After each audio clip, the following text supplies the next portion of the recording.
CPIM বিছড়াক CPIM বিছড়াক comrade রাজেন্দ্রের সমর্থনে আজকের মিছিলে দলে দলে যোগ দেন। ইনকিলাব জিন্দাবাদ, ইনকিলাব জিন্দাবাদ। ইন্ডিয়া জোটের প্রার্থী কমরেড রাজেন্দ্র রিয়াকে বিপুল ভোটে জয় করুন। ইন্ডিয়া জোটের প্রার্থী কমরেড রাজেন্দ্র রিয়াকে বিপুল ভোটে জয় করুন। ইন্ডিয়া জোটের প্রার্থী কমরেড ওই গেছে হিসাব করে দেখেন, বেকারের সংখ্যা দিন দিন বাড়তেছে।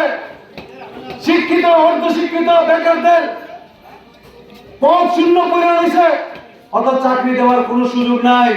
আমাদের দেশের যে শ্রমমন্ত্রী জিতেন্দ্র সিং গত লোকসভা নির্বাচনে যে হিসাব দেখাইছেন, কি হিসাব? 14 লক্ষ বেকার, 8 লক্ষ শূন্য পদে বেকার নিয়োগ হইব, মানে কর্মচারী নিয়োগ হইব।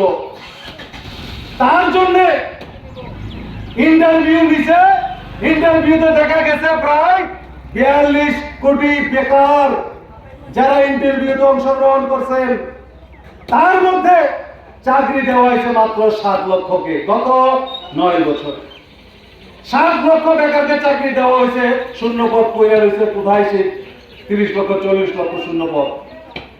তারপরেও সরকারি পরিসংখ্যান অনুযায়ী, সরকারের হিসাব অনুযায়ী যা শূন্য পদ আছে সেই শূন্য পদ গুলাতেও তো তারা নিয়োগ করে না।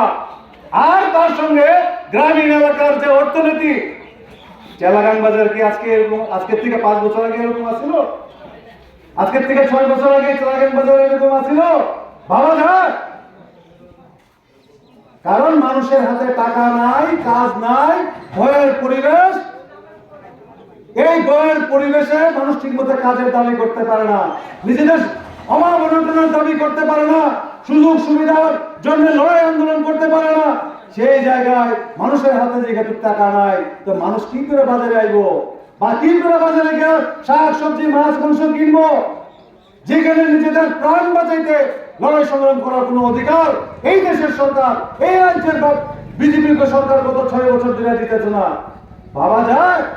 এই চেলাগাংয়ের মতো এলাকাতে সিপিএম কর্মীরা খুন হয়, সিপিএম কর্মীদের বাড়িতে আগুন লাগাই দেওয়া হয়, সিপিএম কর্মীদের বাড়িতে রাত্রেবেলা গিয়ে ভয় ভীতি হুমকি সন্ত্রাস এগুলো সংগঠিত করা হয়। এইগুলো আজকে থেকে 6 বছর আগে ভাবা যাইত না। চেলাগাং আসলে একটা সময় সুখ শান্তি সম্প্রীতির একটা মিলনস্থল।